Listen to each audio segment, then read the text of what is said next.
Hi, my name's Phil. I like talking about politics, and in this video I'd like to discuss how the Liberal Democrats smashed into formerly safe Tory areas during the local elections and consider just how much we can read into these results in terms of future general election possibilities. But first, if you'd like to be notified of daily news and politics, please subscribe to the channel and click the bell notification icon. So all mainstream parties had a good week in the local elections last week in Britain.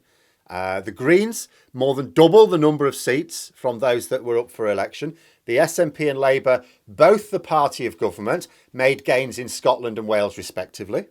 Somewhat pissing on the bonfire of Tories who claim that their losses were just the inevitable consequence of being the party in government. About the Welsh and Scottish governments then, their parties made gains. Plaid went from controlling one council to 4 in Wales. I think there must have been an impressive level of focus on key targets there, because they didn't sweep a load of extra councillors, but they quadrupled the number of councils they controlled. Labour in general won 2/3 of all the seats up for grabs. There are those questioning whether Labour should have done better. To that, I would ask, look, is 2/3 of all the seats up for election against 4 other mainstream parties, and where independents can actually do rather well in local elections, not enough? Really? Are we saying 2/3 is rubbish? That's some high standards there. But the Liberal Democrats were probably the real story of these local elections.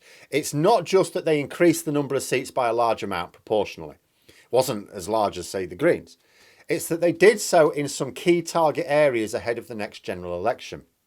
I said before the polls opened, Labour's main target areas weren't really up for election last week. Yes, there were some red wall areas, but there's more of those up next year. But there were a lot of Liberal Democrat general election targets up last week, and it was a near rout. But before I go over some context, I do want to point out the usual provisos when you're trying to translate local elections into general election predictions. First, the issues can be quite different.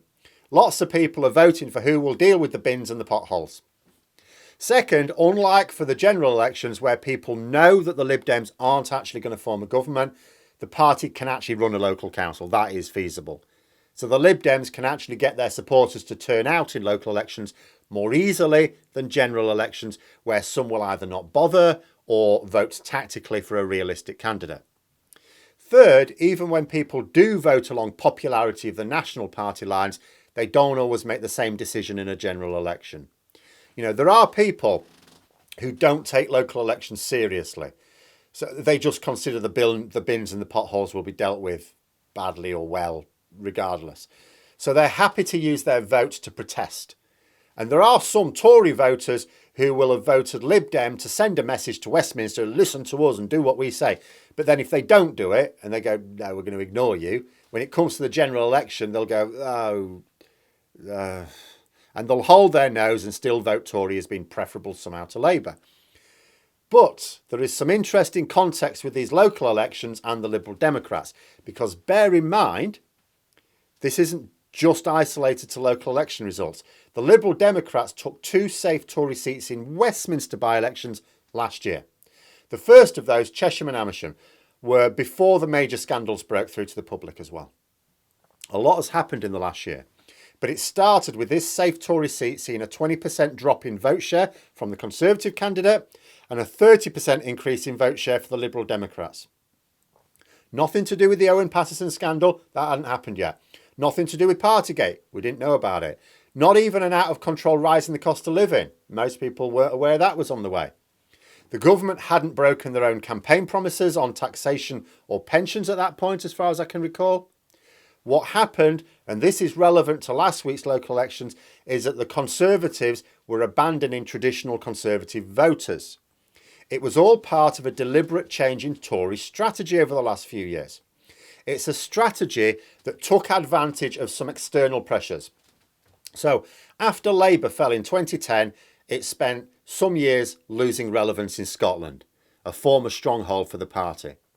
This resulted in an inevitable fall in the number of Scottish Westminster seats. They used to have the vast majority of them. When Labour last won a general election, they took the vast majority of Scottish seats. They've now got 1. That is a hell of a fall. That made it incredibly difficult for Labour to form any sort of government and all but impossible to get a working majority. Just as the current Conservatives are the SNP's not-so-secret weapon in boosting the case for independence, so too the SNP are the Tories' weapon in keeping Labour out of power. And it works everywhere. The popularity of the SNP in Scotland makes it too difficult for Labour to win lots of seats there. It's not happening. But it also works in England as well. The Conservatives can push a couple of buttons. First, they can say, look, Labour can't win enough seats in Scotland, so it can't form a strong majority government. Only the Tories can form a strong majority government, as if a strong majority government is always better, even if run by evil crooks. Second, they can say that Labour can only govern by forming a coalition with the SNP. So voting Labour would be letting nationalists into the government.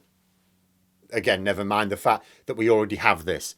An increasing number of even former big names in the Conservative Party basically describe the Tories now as the English Nationalist Party. But it's a powerful tool. But then the Conservatives spied another opportunity.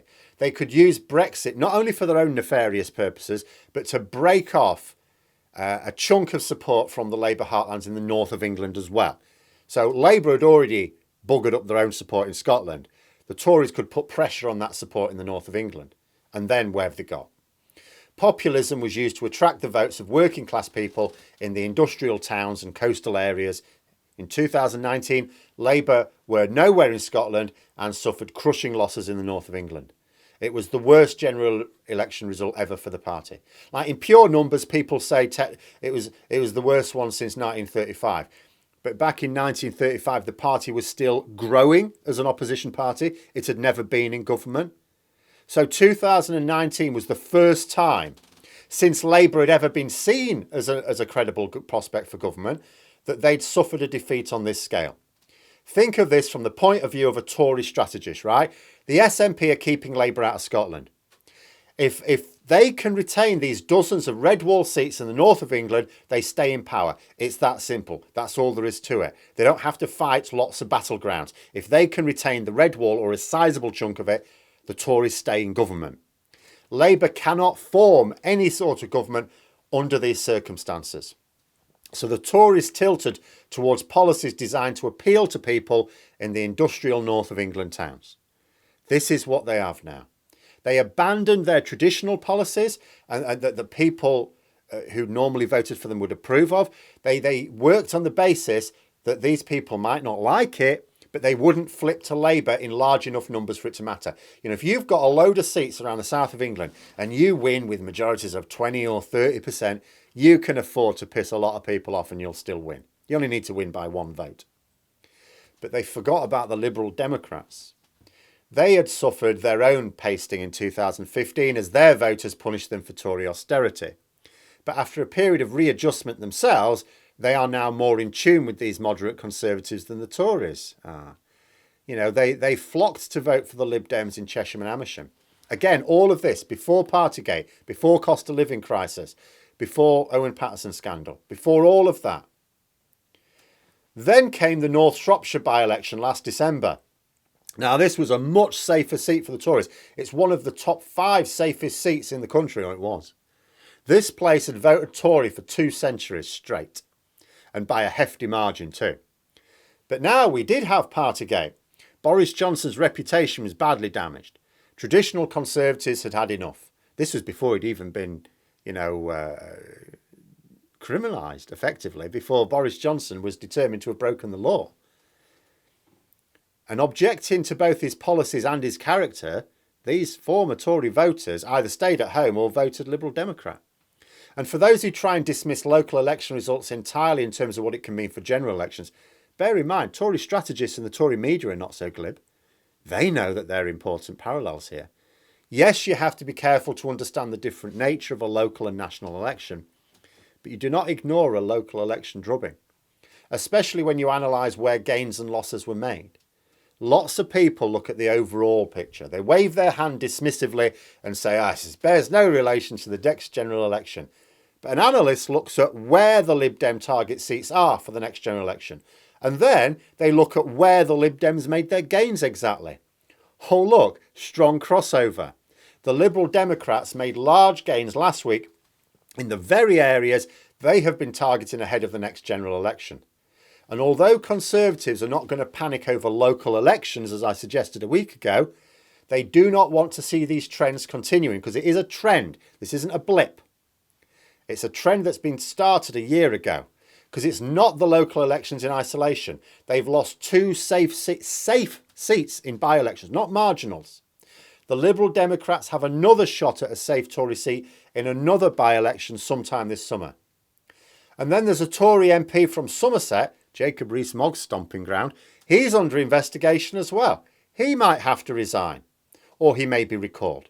The Liberal Democrats could easily win 2 more by-elections of safe Tory seats this year, just like last year. In fact, we might not need another general election if these corrupt Tories keep getting themselves kicked out of Parliament or resigning.